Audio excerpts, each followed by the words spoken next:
Bismillahirrahmanirrahim. Alhamdulillahi Rabbil Alameen. Wassalatu wassalam ala ashrafil anbiya'i wal mursalin Muhammadin wa alihi wa sahbihi ajma'in. Amma ba'd. அன்பின் இஸ்லாமிய சகோதர சகோதரிகளே, அஸ்ஸலாமு அலைக்கும் வரஹ்மத்துல்லாஹி வபரகாத்துஹு. கல்குடா தௌஹீத் ஜமாத்துடைய ஏற்பாட்டில்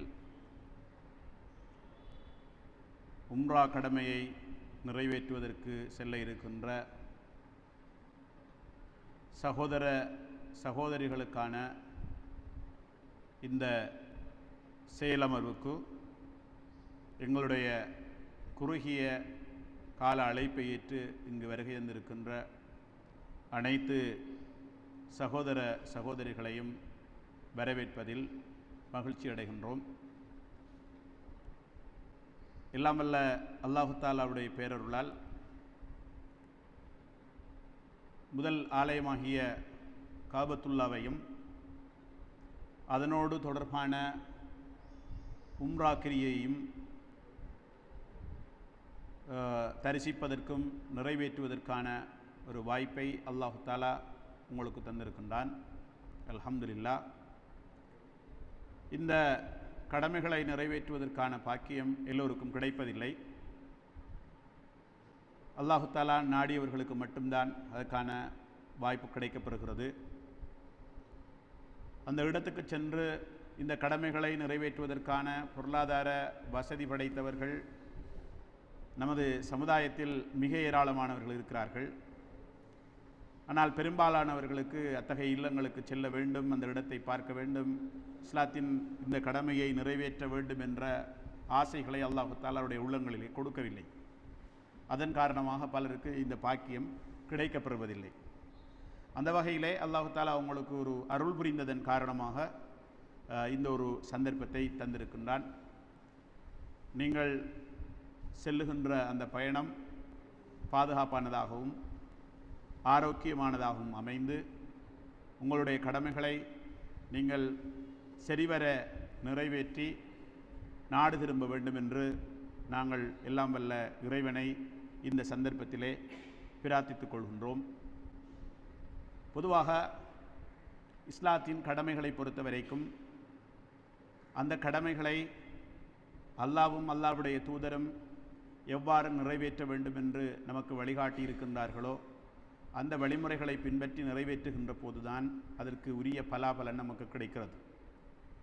நாங்கள் மிகவும் சிரமப்பட்டு கஷ்டப்பட்டு பொருளாதாரத்தை செலவழித்து நாடு தேசங்களை திறந்து குடும்ப உறவுகளை பிரிந்து சென்று நிறைவேற்றுகின்ற இந்த கடமையை அல்லாஹ்வும் அல்லாஹ்வுடைய தூதரும் சொன்ன பிரகாரம் செய்ய தவறிவிடுகின்ற போது அது எமக்கு மிகவும் கைசேதமாக துர்ப்பாக்கியமாக அமைந்துவிடும். எனவே அந்த அடிப்படையில் கடந்த வருடம் முதல் ஹஜ்ஜி உம்ரா கடமைகளை நிறைவேற்றச் செல்கின்ற எமது பிரதேச சகோதர சகோதரிகளுக்கு அல் குர்ஆன் சுன்னா அடிப்படையிலான இத்தகைய கருத்தரங்குகளை செயலமர்வுகளை நாங்கள் நடத்தி வருகின்றோம். அந்த வகையில் இந்த நேரம் ஒரு குறுகிய நேரம் என்பதால் நிறைய விடயங்களை எல்லாம் சொல்வதற்கான அவகாசம் இல்லை என்பதன் காரணமாக குறுகிய நேரத்தில் இந்த நிகழ்வை நாம் முடிக்க வேண்டி இருப்பதன் காரணமாக வந்திருக்கின்ற அனைத்து சகோதர சகோதரிகளும் முழுமையாக கலந்து கொண்டு பயன்பெறுவதோடு நீங்கள் செல்லுகின்ற இடங்களில் இந்த பிரதேசத்து சகோதர சகோதரிகளுக்காகவும் முஸ்லிம்களுக்காகவும் அவர்கள் ஈமானிய உணர்வோடும் இறை அச்சத்தோடும் வாழ்ந்து முஸ்லிம்களாக மரணிப்பதற்கு பிரார்த்தனை புரிய வேண்டும் என்று கேட்டு இந்த செயலமர்வை நடத்தி வைப்பதற்காக தாருஸ்ஸலாம் கலாபூடத்தின் அதிபர் சகோதரர் MBM இஸ்மாயில் மதனி அவர்களை அன்போடு அழைத்து எனது தலைமை உரையை நிறைவு செய்து கொள்கிறேன். வஆஹிரு தஅவானா அனில் ஹம்துலில்லாஹி ரப்பில் ஆலமீன். வஸ்ஸலாமு அலைக்கும் வரஹ்மத்துல்லாஹி வபரகாத்துஹு. நுமினு பிஹி வ நதவக்கலு அலைஹி வ நஊது பில்லாஹி மின் ஷுரூரி அன்ஃபுஸினா வ மின் ஸய்யிஆத்தி அமாலினா மன் யஹ்திஹில்லாஹு ஃபலா முதில்ல லஹு வ மன் யுத்லில் ஃபலா ஹாதிய லஹு. அஷ்ஹது அன் லா இலாஹ இல்லல்லாஹ் வ அன்ன முஹம்மதன் அப்துஹு வ ரசூலுஹு. அம்மா பஅத். يا أيها الذين آمنوا اتقوا الله حق تقاته ولا تموتن إلا وأنتم مسلمون يا أيها الناس اتقوا ربكم الذي خلقكم من نفس واحدة وخلق منها زوجها وبث منهما رجالا كثيرا ونساء واتقوا الله الذي تساءلون به والأرحام إن الله كان عليكم رقيبا يا أيها الذين آمنوا اتقوا الله وقولوا قولا سديدا يصلح لكم أعمالكم ويغفر لكم ذنوبكم ومن يطع الله ورسوله فقد فاز فوزا عظيما فإن أصدق الحديث كتاب الله وخير الهدي هدي محمد صلى الله عليه وسلم وشر الأمور محدثاتها وكل محدثة بدعة وكل بدعة ضلالة وكل ضلالة في النار أو كما قال عليه الصلاة والسلام. அன்புக்குரிய அல்லாஹ்வின் நல்லடியார்களே, அஸ்ஸலாமு அலைக்கும் வரஹ்மத்துல்லாஹி தஆலா வபரகாத்துஹு. இந்த உம்ரா செய்வோம் பாருங்கள் என்கின்ற தலைப்பில் அமைந்த இந்த நிகழ்ச்சி சரியாக 4 மணி அளவில் ஆரம்பிக்கப்பட வேண்டும் என்றுதான் இங்கே ஒழுங்குகள் செய்யப்பட்டிருந்தன. முதலிலே உம்ரா பற்றிய ஒரு அறிமுகத்தையும் அதற்கு பிறகு நடைமுறை ரீதியான ஒரு விளக்கத்தையும் வழங்குவதற்கான ஏற்பாடு இங்கே செய்யப்பட்டிருந்தது. ஆனால் சரியாக 4 மணி அளவில் ஆரம்பிக்கப்படாமையினால் நம்மால் முடிந்த சில விஷயங்களை உங்களோடு இந்த குறுகிய நேரத்தில் பகிர்ந்து கொள்ளலாம் என்று நினைக்கிறேன். அன்புக்குரிய அல்லாஹ்வின் நல்லடியார்களே, உம்ராவுடைய கடமையை பொறுத்த வரைக்கும் யாருக்கெல்லாம் வசதி இருக்கிறதோ, உம்ராவுக்கு மக்காவுக்கு சென்று உம்ரா செய்வதற்கு சக்தி பெற்றிருக்கிறார்களோ, அவர்கள் அனைவரும் உம்ரா செய்வது, வாழ்க்கையில் ஒரு தடவையேனும் உம்ரா கடமையை நிறைவேற்றுவது அவர்களுடைய கடமை என்று ரசூல் ஸல்லல்லாஹு அலைஹி வஸல்லம் அவர்கள் குறிப்பிடுகிறார்கள். அல்லாஹு தஆலா அல் குர்ஆனிலே வா திம்முல் ஹஜ்ஜ வல் உம்ரத லில்லாஹ், நீங்கள் அல்லாஹுவுக்காக உம்ராவையும் ஹஜ்ஜையும் நிறைவேற்றுங்கள் என்று அல்லாஹு தஆலா அல் குர்ஆனிலே குறிப்பிடுகின்றான். ரசூல் ஸல்லல்லாஹு அலைஹி வஸல்லம் அவர்களிடம் ஆயிஷா ரலியல்லாஹு அன்ஹா அவர்கள் கேட்கிறார்கள், அல்லாஹுவின் தூதரே, பெண்களுக்கும் ஜிஹாது இருக்கிறதா என்று கேட்கிறார்கள். அப்போது ரசூல் ஸல்லல்லாஹு அலைஹி வஸல்லம் அவர்கள் சொல்கிறார்கள், அவர்களுக்கு ஜிஹாது இருக்கு. ஜிஹாது என்பது ஹஜ்ஜும் உம்ராவும் என்று ரசூல் ஸல்லல்லாஹு அலைஹி வஸல்லம் அவர்கள் குறிப்பிடுகிறார்கள்.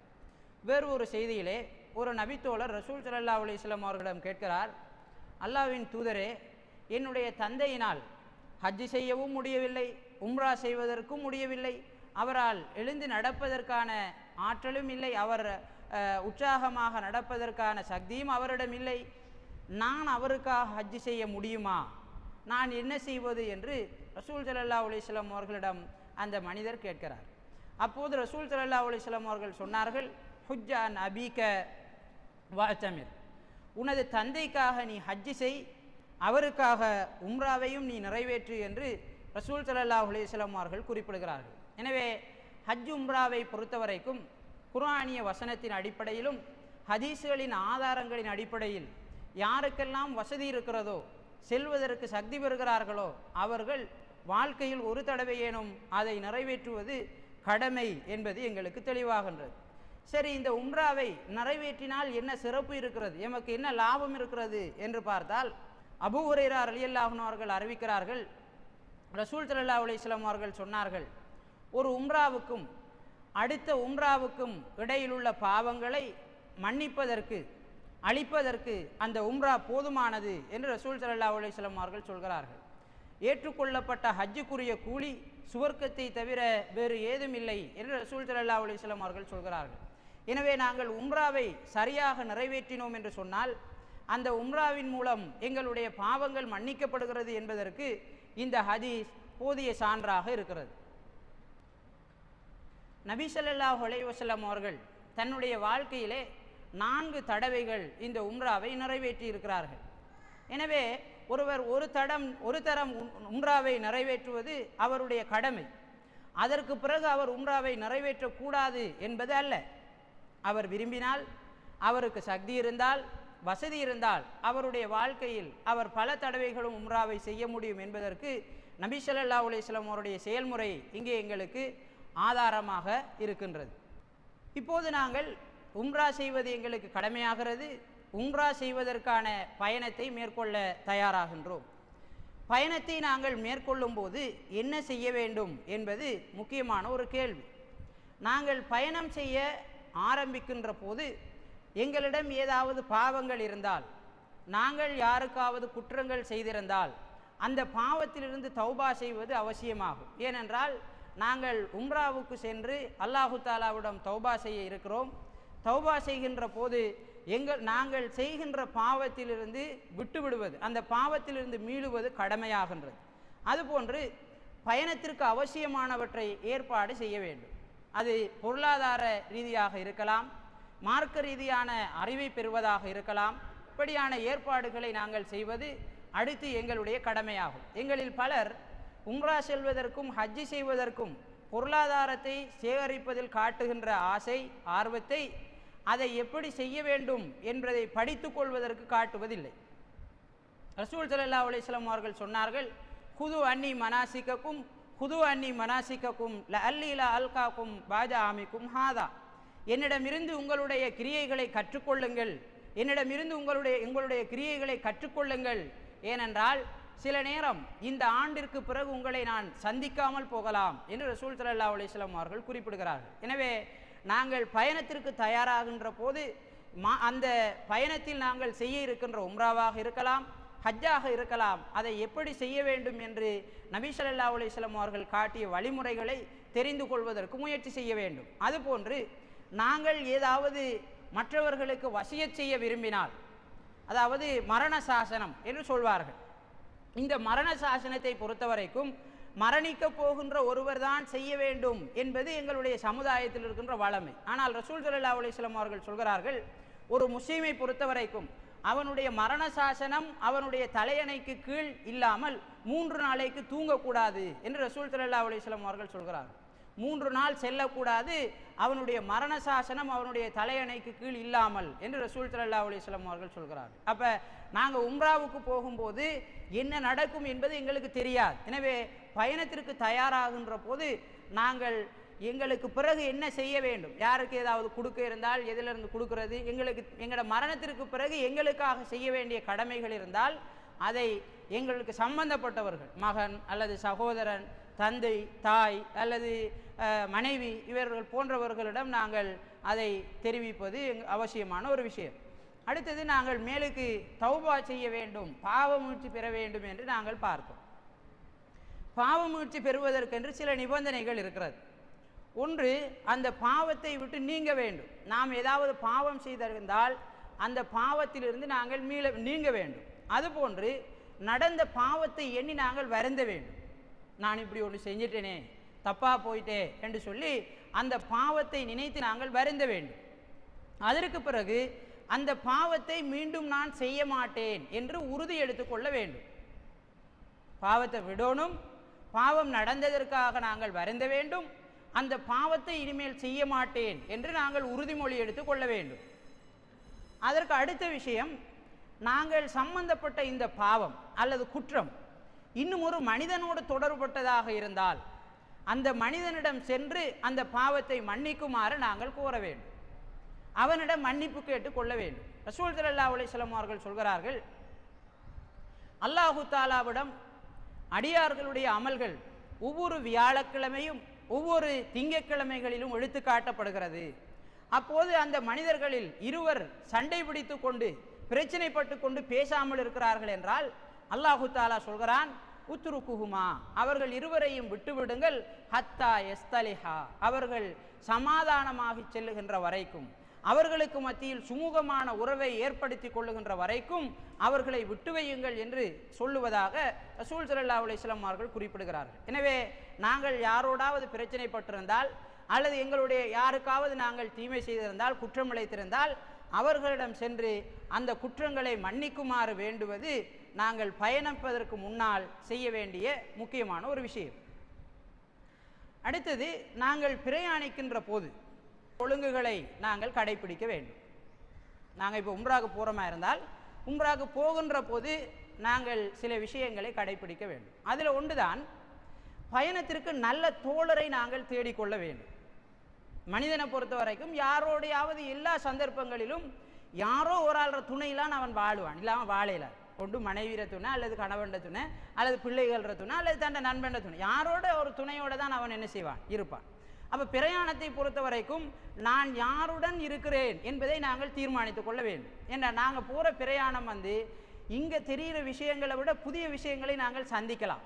அப்போது நாங்கள் அதை சொல்லி காட்டி தீர்ப்பு பெற்றுக்கொள்ளுகின்ற அடிப்படையில் ஒரு தோழரை, பிரயாண தோழரை நாங்கள் எடுத்துக்கொள்ள வேண்டும்.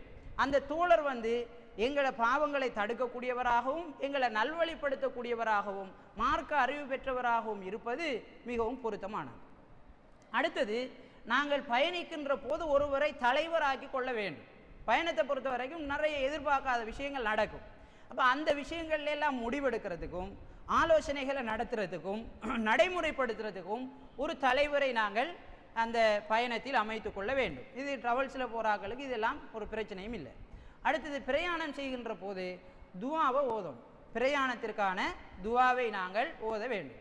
இதில் ஒரு சந்தோஷமான விஷயம் என்னென்னா, தவா குழுவினுடைய முயற்சியினால் உம்ராவில் நீங்கள் ஓத வேண்டிய துவாக்கள், பிரயாண துவா இதெல்லாம் அவங்க அச்சிட்டு உங்களோட கையில் தருவாங்க. அதை நீங்கள் பாடமாக்கி கொண்டால் இப்போவே உங்களுக்கு கலைஞ்சி போகல இன்ஷா அல்லாஹ் அதெல்லாம் தருவாங்க. எனவே அதெல்லாம் நீங்கள் அதில் இருக்கும் பாடமாக்கி கொள்ளலாம். அல்லது தெரியாத பாடமாக்க இயலாதாக்கள் அந்த பேப்பரை வச்சு கொண்டு பிரயாணிக்கின்ற போது ஓதிக்கொள்ளலாம். அடுத்தது, பிரயாணத்தில் துவா செய்யணும்.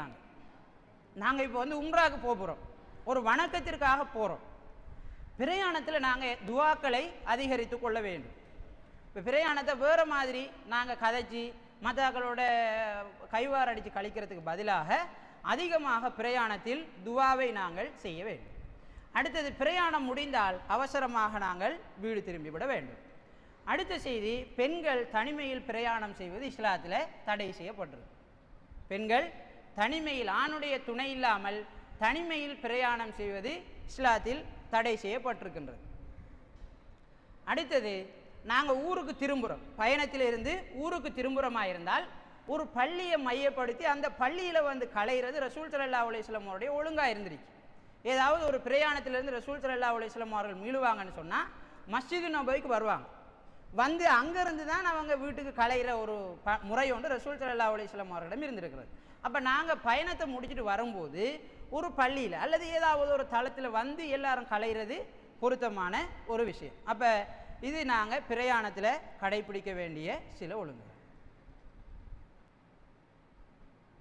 சரி, இப்போ நாங்கள்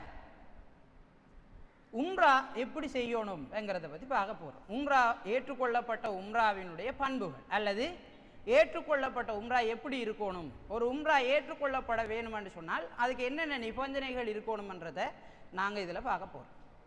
ஒரு நிபந்தனை, நாங்கள் செய்கிற அமல் இஹ்லாஸோடு இருக்கும். அல்லாஹுக்காக மாத்திரம் செய்கிறேன் என்ற தூய எண்ணத்தோடு நாங்கள் செய்வோம் உம்ரா. வேறு புகழுக்காகவோ பட்டத்திற்காகவோ பதவிகளுக்காகவோ மற்றவரிடம் பாராட்டு பெறுவதற்காகவோ அல்லாமல் அல்லாஹுக்காக மாத்திரம் செய்கிறேன் என்ற எண்ணத்தோடு நாங்கள் செய்வோம். அது இல்லாமல் செஞ்சால் ஏற்றுக்கொள்ளப்படாது என்று ரசூல் ஸல்லல்லாஹு அலைஹி வஸல்லம் அவர்கள் சொல்கிறார்கள். அல்லாஹு தாலா சொல்வதாக ரசூல் ஸல்லல்லாஹு அலைஹி வஸல்லம் அவர்கள் சொல்கிறார்கள், மன் அமில அமலன் அஷ்ரக மஇ ஃபீஹி கைரி தரக்துஹு வ ஷிர்கஹு. யார் ஒரு அமலை செய்து அதில் நான் அல்லாத வேறு ஒருவருக்கும் பங்கு கொடுக்கிறானோ அவனையும் அவனுடைய இணை வைப்பையும் நான் விட்டுவிடுகிறேன் என்று அல்லாஹு தாலா சொல்வதாக ரசூல் ஸல்லல்லாஹு அலைஹி வஸல்லம் அவர்கள் குறிப்பிடுகிறார்கள். எனவே நாங்கள் செய்கின்ற மிகவும் செலவழித்து, பொருளாதாரத்தை மிகவும் செலவழித்து கஷ்டங்களை தாங்கி நாங்கள் சென்று செய்கின்ற அந்த அமல் அல்லாஹுக்காக மாத்திரம் செய்கிறேன் என்ற தூய எண்ணத்துடன் செய்யப்பட வேண்டும்.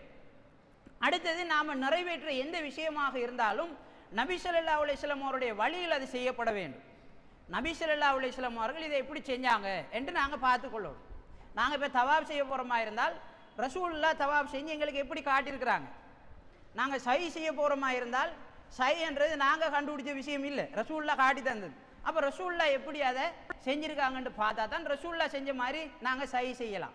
ரசூலுல்லாஹ் செஞ்சதை பார்க்காம நாங்கள் சும்மா சையை செஞ்சுட்டு அல்லாஹ் இதை ஏற்றுக்கொள்ளணும்னு நாங்கள் எதிர்பார்க்க இயலாது. ஏன், கற்றுத்தரதுக்கு அல்லாஹ் ஒரு ஆள் அனுப்பியிருக்கான், அவர் செய்கிற மாதிரி செய்யணும், அவர் செய்யாத மாதிரி செஞ்சு போட்டு நாங்கள் அல்லாஹ்கிட்ட ஏற்றுக்கொள்ளணும்னு எதிர்பார்க்கறது பிள்ளை. அப்போ நாங்கள் எந்த ஒரு விஷயமாக இருந்தாலும் ரசூல் ஸல்லல்லாஹு அலைஹி வஸல்லம் அவர்கள் எப்படி செய்திருக்கிறார்கள் என்பதை நாங்கள் பார்த்து கொள்ள வேண்டும். அடுத்தது, இந்த உம்ரா பயணத்தில் ஈடுபட்டிருக்கிற நாங்கள் பாவத்திலிருந்து ஒதுங்கி வாழும்.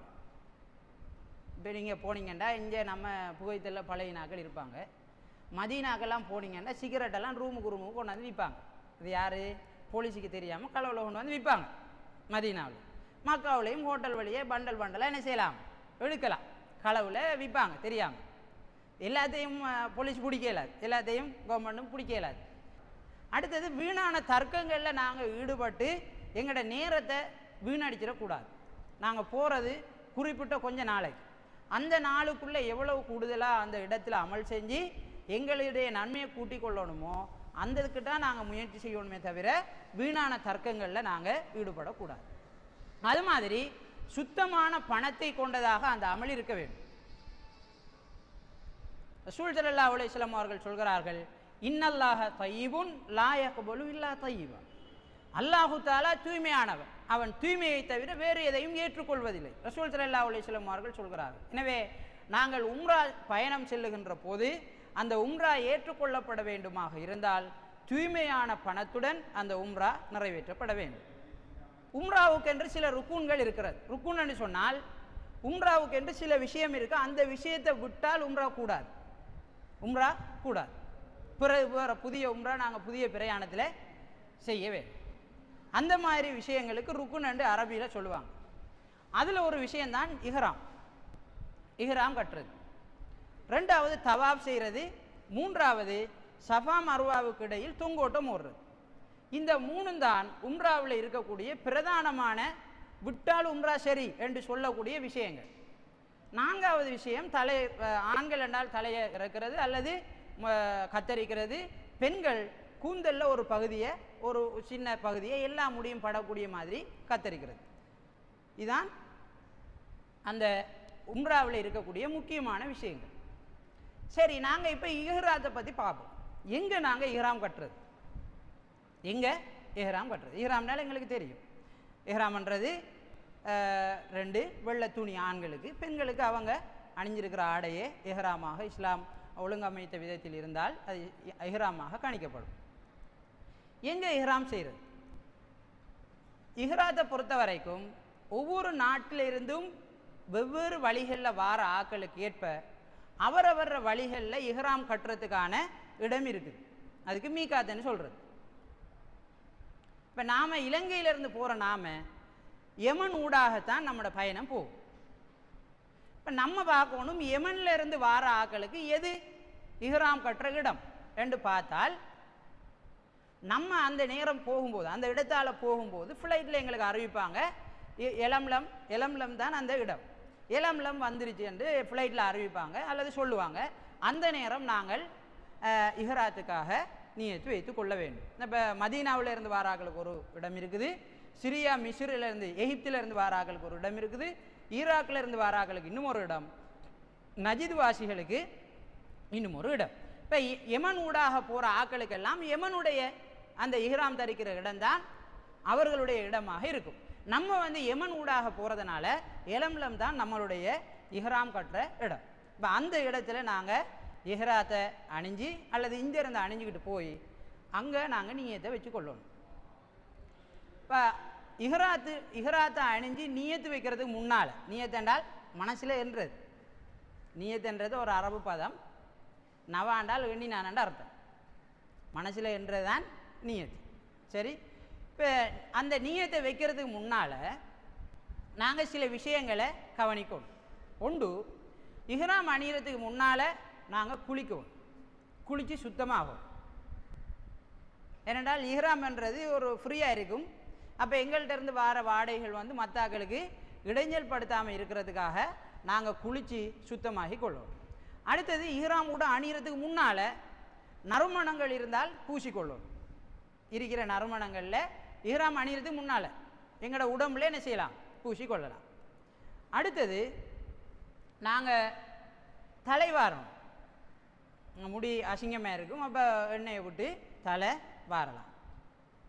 அடுத்தது எங்களோட எங்களோட உடம்புல வளரக்கூடிய கத்தரிக்கப்பட வேண்டிய முடிகள் அதை அகற்றப்பட வேண்டிய முடிகளை நாங்கள் அகற்றிட வேண்டும். ஏன்னா அதனூடாக வார துர்நாற்றங்கள் நாங்கள் ஃப்ரீயாக ஆடை அணிகிறதுனால மற்றவர்களுக்கு அது அருவறுப்பாக அமைந்து விடும். எனவே அந்த முடிகளை நாங்கள் அகற்றணும். மீசையை கத்தரிக்கணும், நகத்தை வெட்டணும், அது மாதிரி இக்கிள் முடியை அகற்றணும், வேறு வேறு இடங்களில் உள்ள முடிகளை நாங்கள் அகற்றி கொள்ளணும். அடுத்தது தைக்கப்பட்ட ஆடைகளை களையும். என்ன ஆடையாக இருந்தாலும் களையும். ஆம்பளையை பொறுத்த வரைக்கும் தைக்கப்பட்ட எந்த ஆடையும் அவர் அணிய முடியாது. தைக்கப்பட்ட ஆடையெல்லாம் களைஞ்சிட வேண்டும்.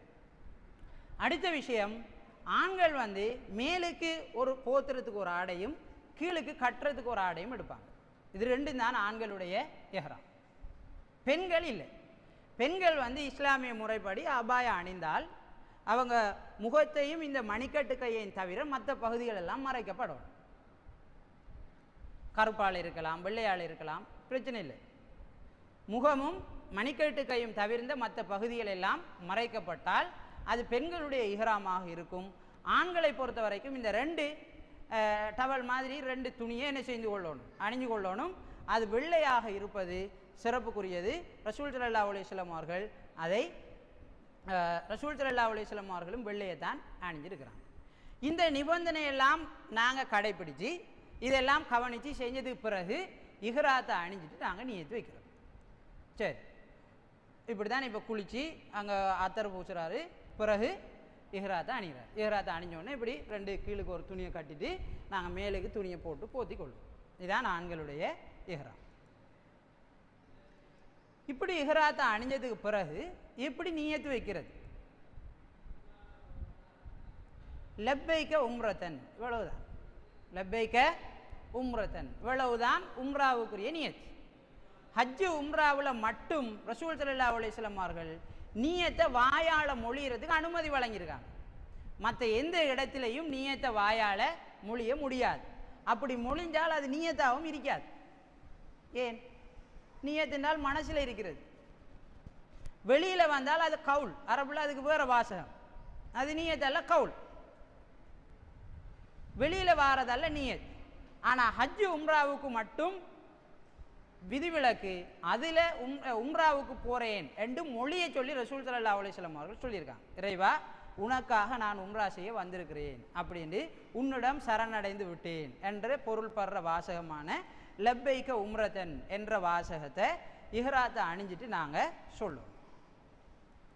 சரி, நாங்கள் இப்படி இஹ்ராத்தை அணிஞ்சு லப்பைக்க உம்ரத்தன் என்று சொன்னதற்கு பிறகு அதன் மூலம் சில விஷயங்கள் எங்களுக்கு தடை செய்யப்படுகிறது. இஹ்ராத்தை அணிஞ்சதுக்கு பிறகு சில விஷயங்களில் நாங்கள் ஈடுபட முடியாது. சில விஷயங்கள் எங்களுக்கு தடை. அப்படியான விஷயங்கள் என்ன என்று பார்த்தமா இருந்தால்,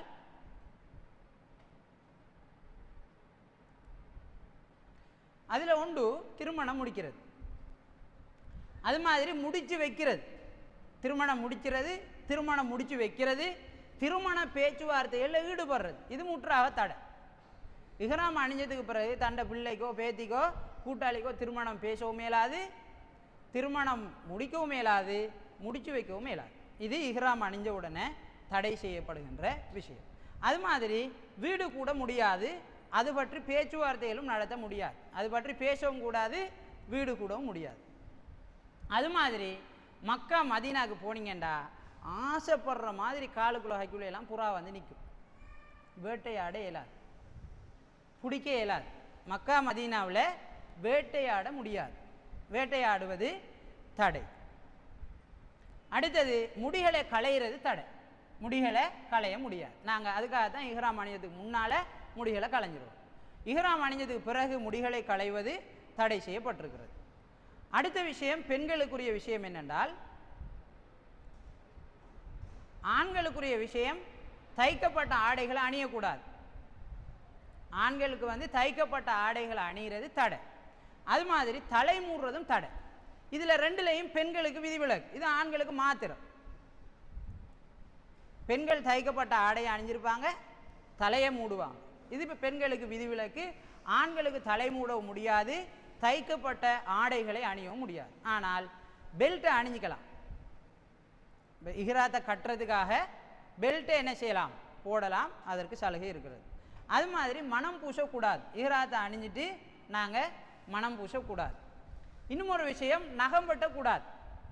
இதுக்காக தான் இஹ்ராத்துக்கு முன்னாலே எல்லாத்தையும் செஞ்சிடுறது. நகம் வெட்டுறதும் இஹ்ராத்தை அணிஞ்சதுக்கு பிறகு தடை. சிலாக்களுக்கு அது இந்த என்ன பிறப்பு வாசி மாதிரி நகத்தை குறிக்கிற பழக்கம் இருக்கு. அப்போ அதுகளெல்லாம் தவிர்த்து கொள்ளணும். முடிஞ்ச வரைக்கும் அதுகளை நாங்கள் நகம் குறைக்கிறதோ நகத்தை வெட்டுறதையோ தவிர்த்து கொள்ளணும். அப்படி இல்லை சும்மா எதேர்ச்சியாக நடக்குது என்றால் அல்லாஹு தாலா என்ன செய்ய மாட்டான், இன்ஷா அல்லாஹ் குற்றம் பிடிக்க மாட்டான். ஆனால் நகங்களை வெட்டுறதை தவிர்த்து கொள்ளுவோம். பெண்கள் முகம் மூடுறதோ கையுறை அணிகிறதோ கூடாது. இஹ்ராம் அணிஞ்சதுக்கு பிறகு அவங்க அந்த இஹ்ராத்தை களைகிற வரைக்கும் முகம் மூடுறதோ கையுறை அணிகிறதோ ஹஜ்ஜில், அதாவது உம்ராவிலையோ ஹஜ்ஜிலையோ இஹ்ராம் அணிஞ்சதுக்கு பிறகு தடை செய்யப்பட்டிருக்கக்கூடிய விஷயங்கள். சரி, இதெல்லாம் நாம் பின்பற்றிட்டு இருக்கோம். இப்போ இஹ்ராத்தை அணிஞ்சாச்சு, உம்ராவுக்கான பயணம் ஆரம்பமாகிறது. உம்ராவுக்கான பயணம் நாங்கள் இஹ்ராத்தை கட்டிட்டு போகிறோம். அப்போ போகிற வழியில் மீகாத்தில் இருந்து நாங்கள் இஹ்ராம் தரித்த இடத்துல இருந்து மக்காவுக்கு காபத்துல்லாவுக்கு சென்றடைகிற வரைக்கும் வழியில் நாங்கள் தல்பியா சொல்லுவோம், சத்தமிட்டு தல்பியா சொல்லுவோம். வழியில் நாங்கள் சத்தமிட்டு தல்பியா சொல்லி கொண்டு போவது சுன்னாவாக இருக்கிறது. தல்பியாண்ட என்ன? லப்பைக் அல்லாஹும்ம லப்பைக் லப்பைக் லா ஷரீக லக் என்று வார அந்த தல்பியாவை நாங்கள் என்ன செய்யணும், ஓதி கொள்ளணும். அது உங்கள்கிட்ட தந்திருக்கக்கூடிய அந்த ஹேண்ட் அவுட்டில் அந்த நோட்ஸில் இருக்குது, அதை நீங்கள் பார்த்து கொள்ளலாம். அது தமிழாலையும் நாங்கள் போட்டிருக்கிறோம். அந்த தல்பியாவை ஓதிட்டு நாங்கள் காபத்துல்லா வரைக்கும் போவோம். காபத்துல்லா வந்த உடனே தல்பியா என்ன செய்யுது, கட் பண்ணிடுவோம். அதுக்கு பிறகு நாங்கள் தல்பியாவை ஓத முடியாது. இப்போ காபத்துல்லா வந்துட்டு நாங்கள் மக்காவுக்குள்ளே போயிட்டோம். மக்காவுக்குள்ளே போகிறதுக்கு முன்னாடி குளிக்கிறது சுன்னத். எங்களுக்கு குளிக்கிறதுக்கான வாய்ப்பு இருக்குமா இருந்தால், குளிக்கிறதுக்கான வசதி இருக்குமா இருந்தால் நாங்கள் குளித்து கொள்வது சுன்னத். ஏன்னா நாங்கள் இஹ்ராத்தை அணிஞ்சு எல்லாம் ஃபிட்டாக போவோம், வேர்வை நாத்தமாயி சிக்கலாகும் மத்தாக்களுக்கு. அதனால் நாங்கள் போகும்போது ரசூலுல்லாஹ் குளிச்சுட்டு போயிருக்காங்க ஒரு இடத்துல தங்கி. எங்களால் முடியுமா இருந்தால், வசதி இருந்தால் குளித்துட்டு மக்காவுக்குள்ளே நுழையிறது சுன்னத்தாக இருக்கிறது. இப்போ குளிச்சுட்டு நாங்கள் பள்ளிக்கு போகிறோம். பள்ளிக்கு என்டர் ஆகும்போது வலது காலை பள்ளிக்கு அந்த வாயிலில் முன்னுக்கு வச்சு எல்லா பள்ளிகள்லையும் ஓதும்போது நுழையும் போது என்ன துவாவை ஓதணுமோ அந்த துவாவை ஓதணும். நாங்கள் அந்த துவாவும் உங்களோட ஹேண்ட் அவுட்டில் போடுபட்டிருக்கு. பிஸ்மில்லா வஸ்ஸலாத்து வஸ்ஸலாமு அலா ரசூலில்லா அஊது பில்லாஹில் அதீம் மினஷ் ஷைத்தானிர் ரஜீம் வபி வஜ்ஹிஹில் கரீம் வ சுல்தானிஹில் கதீம் மினஷ் ஷைத்தானிர் ரஜீம் அல்லாஹும்ம ஃப்தஹ்லி அபுவாப ரஹ்மதிக என்று வார அந்த துவாவை நாங்கள் பள்ளியில் நுழையும் போது ஓதி கொள்ளணும். சரி, இப்போ இந்த துவாவை ஓதிட்டு நாங்கள் பள்ளிக்குள்ளே நுழைஞ்சாச்சு. நாங்கள் மக்காவுக்கு போயாச்சு, துவாவை ஓதியாச்சு, காபத்துல்லா பள்ளிக்குள்ளே நுழைஞ்சிட்டோம். இப்போ பள்ளிக்குள்ளே போனதுக்கு பிறகு 2 ரக்காத் சுன்னத்து தொழணும். அப்படியா? இல்லை, அங்கே போனால் சுன்னத்து தொழுவுறதில்லை. நாங்கள் பள்ளிக்குள்ளே நுழைஞ்ச உடனே சுன்னத்து தொழுவுறதில்லை. காபத்துல்லாவுடைய சுன்னத்து என்னென்றால் தவாஃப் செய்கிறது தான். நாங்கள் பள்ளிக்குள்ளே நுழைஞ்சோடனே கரெக்டாக தவாஃபுக்கும் நாங்கள் மத்தாஃபுக்கும் என்ன செஞ்சுருவோம், போயிடுவோம். தவாஃப் செய்கிறது தான் அங்கே நாங்கள் பின்பற்றக்கூடிய சுன்னா, பள்ளிக்குள்ளே நுழைஞ்ச உடனே. சரி, இப்போ நாங்கள் காபத்துல்லாவுக்கிட்ட போயிட்டோம். காபத்துல்லாவில் நாங்கள் புரிந்து கொள்ள வேண்டிய சில விஷயங்கள் இருக்கிறது. ஒன்று ஹஜருல் அஸ்வத், எங்கள் எல்லாருக்கும் தெரிஞ்ச விஷயம், கலண்டரில் எல்லாம் நாங்கள் பார்த்துருக்கோம். அடுத்தது ஹிஜ்ர் என்று சொல்லக்கூடிய பின்னுக்கு இருக்கக்கூடிய துண்டு. அந்த துண்டு காபத்துல்லாவோட சேர்ந்த துண்டு. ரசூல் ஸல்லல்லாஹு அலைஹி வஸல்லம் அவர்கள் ஆயிஷா ரலிகிட்ட சொன்னாங்க, உண்ட சமுதாயம் என்னை ஏசாதுன்னு நான் நினைச்சிருந்தால் இந்த துண்டையும் காபத்துல்லாவோட சேர்த்து கட்டியிருப்பேன் என்று ரசூல் ஸல்லல்லாஹு அலைஹி வஸல்லம் அவர்கள் சொன்னாங்க. ஏன்னா அது காபத்துல்லா அவங்க கட்டும் போது அந்த துண்டை விட்டுட்டு கட்டிட்டாங்க. அப்போ அதை ஹிஜ்ர் என்று சொல்லி அதை அழைக்கிறாங்க. அதுக்குள்ளால தவாப் செய்ய முடியாது. அடுத்தது நாங்கள் விளங்க வேண்டிய இன்னும் ஒரு விஷயம், மக்காமு இப்ராஹிம் அண்டு ஒரு தூண் எங்கள் எல்லாரும் தெரிஞ்ச விஷயம். அடுத்தது ருக்குனுல் யமானி, காபத்துல்லாவில் நாங்கள் தெரிஞ்சு கொள்ள வேண்டிய விஷயங்கள். இப்போ நாங்கள் இந்த விஷயத்தையெல்லாம் தெரிஞ்சுக்கிட்டு காபத்துல்லாவுக்குள்ளே நுழையிறோம். காபத்துல்லாவுக்குள்ளே நுழைஞ்சி நாங்கள் தவாஃபை ஸ்டார்ட் பண்ணுறதுக்கு முன்னால் ஆண்கள், பெண்கள் எல்லாம் ஆண்கள் இந்த போட்டிருக்கிற மாதிரி வலது பக்கம் தோலை திறந்தும் இடது பக்கம் மறைத்து வைக்கும். அப்போ காபத்துல்லாவை நாங்கள் நோக்கி இருக்கிற பக்கம் மறைஞ்சிருக்கும், மற்ற பக்கம் ஓப்பனாக இருக்கும். இப்போ இப்படி நாங்கள் இஹ்ராத்தை அணிஞ்சு கொண்டு காபத்துல்லாவுக்குள்ளே நாங்கள் நுழையிறோம். காபத்துல்லாவுக்குள்ளே நாங்கள் நுழைஞ்சதுக்கு பிறகு எப்படி நாங்கள் தவாஃபை ஸ்டார்ட் பண்ணுறது, எப்படி தவாஃபை ஸ்டார்ட் பண்ணுறதுன்னு பார்த்தீங்கன்னா, ஹஜருல் அஸ்வதுக்கு நேராக நாங்கள் நிற்கணும். இந்த அம்புக்குறி போட்டு காட்டியிருக்கு. இந்த அம்புக்குறி போட்டு காட்டியிருக்கு. காபத்துல்லாவுக்கு நேர அந்த ஹஜருல் அஸ்வதுக்கு நேர நாங்கள் நிற்கணும். எங்களுக்கு முடிஞ்சால் ஹஜருல் அஸ்வதை நாங்கள் முத்தமிடலாம். தான் ஹஜருல் அஸ்வத். இதுக்கு நேர அம்புக்குறி போட்டு இந்த ஒரு ஆள் நிற்கிறாரு. நேர நிற்கலாம், அல்லது முடிஞ்சால் போய் முத்தமிடலாம். முண்டி அடித்து கொண்டு முத்தமிடணும்னு அவசியம் இல்லை. நாங்கள் நேர அதுக்கு நின்று அல்லாஹு அக்பர் என்று சொல்லி தவாஃபை ஸ்டார்ட் பண்ணுவோம். அல்லாஹு அக்பர் என்று சொல்லி தவாஃபை நாங்கள் ஸ்டார்ட் பண்ணுவோம். இந்த இடத்துலேருந்து ஆரம்பித்து அப்படியே நாங்கள் 7 முறை என்ன செய்வோம், சுற்றுவோம். சுற்றிக்கிட்டு நாங்கள் வரும்போது ருக்குனுல் யமானி பகுதி வரும். இங்கே கவனிக்க வேண்டிய விஷயம், பின்னுக்கு இருந்து அந்த ஹிஜ்ர் பகுதி நான் காட்டினது காபத்துல்லாவுக்குள்ளே உள்ளது. ஆனால் ரசூல்லா அதை சேர்த்து கட்டாமல் விட்டாங்கன்ற அந்த பகுதி, அந்த பகுதிக்கு உள்ளால் தவாப் செய்ய முடியாது. ஏன்னா அது காபத்துல்லாவோட சேர்ந்த பகுதி. உள்ளுக்குள்ளால் சேர்ந்தால் காபத்துல்லாவை சுற்றினது ஆகாது, காபத்துல்லா உள்ளால் சுற்றினதாக தான் ஆகும். இப்போ நாம் காபத்துல்லாவை தான் சுற்றணும், எனவே உள்ளுக்குள்ளே சுற்ற முடியாது. அப்போ அப்படி சுற்றிக்கிட்டு வரும்போது ருக்குனுல் யமானி நம்மளுக்கு இடையில வருது. ருக்குனுல் யமானின்றது ஹஜருல் அஸ்வதுக்கு அடுத்த பக்கத்தில் உள்ள பகுதி, அந்த மூளை. இப்போ நாங்கள் தவாஃபை இப்படி நின்று தான் ஆரம்பிப்போம். இப்படி இந்த ஆள் நிற்கிற மாதிரி இப்படி நின்று அப்படியே வருவோம். எங்களுக்கு பின்புறத்தில் இருக்கிற அடுத்த மூளை ருக்குனுல் யமானி. இந்த ருக்குனுல் யமானியை நாங்கள் வந்தடையும் போது எங்களுக்கு முடிஞ்சால் ரஷ் இல்லைண்டா, அதாவது ஆக்கள் நெரிசலாக இல்லைன்னு சொன்னால் அந்த பகுதியை நாங்கள் கையால் தொடலாம், முத்தமுறையில் தொடலாம். தொட்டுட்டு நாங்கள் இதில் இருந்து ஹஜருல் அஸ்வத் வரைக்கும் ரப்பனா ஆத்தினா ஃபித்துன்யா ஹசனத்தன் வஃபில் ஆஹிரத்தி ஹசனத்தன் வக்கீனா அதாபன்னார் என்ற துவாவை ஓதுறது சுன்னத். ரசூல் ஸல்லல்லாஹு அலைஹி வஸல்லம் அவர்கள் அதை ஓதுருக்காங்க. இறைவா, எனக்கு இந்த உலகத்திலும் நன்மையை அளிப்பாயாக, மறு உலகத்திலும் நன்மையை அளிப்பாயாக, நரக வேதனையிலிருந்து என்னை பாதுகாப்பாயாக என்ற அந்த துவாவை நாங்கள் ருக்குனுல் யமானிக்கில் இருந்து ஹஜருல் அஸ்வத் வரைக்கும் ஓதிக்கொள்ளலாம். இப்போ நாங்கள் தவாப் செஞ்சுட்டு ஆரம்பித்த இடத்துக்கு வரும்போது தான் ஒரு தவாப் செஞ்சதாக ஆகும். நாங்கள் எந்த இடத்துல இருந்து ஆரம்பித்தோமோ அந்த இடத்துக்கு வந்தால் தான் ஒரு தவாப். அப்போ 7 தரமும் சுற்றிட்டு அந்த இடத்துக்கு வந்து தான் நாங்கள் தவாஃபை முடிக்கணும். இடையில் முடித்தமா இருந்தால் 6 தவாப் செஞ்சதாக தான் ஆகும். 6 தரம் சுற்றினதாக தான் அது மாறுமே தவிர 7 தரமாக ஆகாது. இப்போ நாங்கள் ஹஜருல் அஸ்வதுக்கு முன்னால் நின்று ஆரம்பிக்கிறோமா இருந்தால் ஹஜருல் அஸ்வதுக்கு முன்னாலே வந்து முடிக்கணும். கன்ஃபியூஸ் ஆகிடக்கூடாது. அங்கே போய் பார்த்தீங்கன்றால் எல்லா பக்கமும் இருக்கிற வாயிலெல்லாம் ஒன்று மாதிரி தான் இருக்குது. எல்லா பக்கமும் வாயில் ஒன்று மாதிரி தான் இருக்குது. அப்போ நீங்கள் ஹஜருல் அஸ்வதுக்கு நேராக வாரதை ஞாபகம் வச்சுக்கொள்ளும். இந்த ஹஜருல் அஸ்வதுக்கு நேராக பார்த்தீங்கன்னா மலிக் அப்துல் அசீஸ் வாயில் இருக்கும். இந்த துண்டுக்கு நேராக பார்த்தீங்கன்னா ஃபஹது வாயில் இருக்கும்.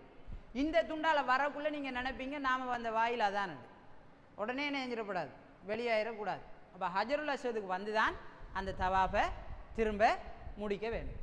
இந்த தவாஃப் செய்கிற போது ஃபெஸ்ட்ர 3 சுற்றுலையும் வேகமாக நாங்கள் நடக்கணும்.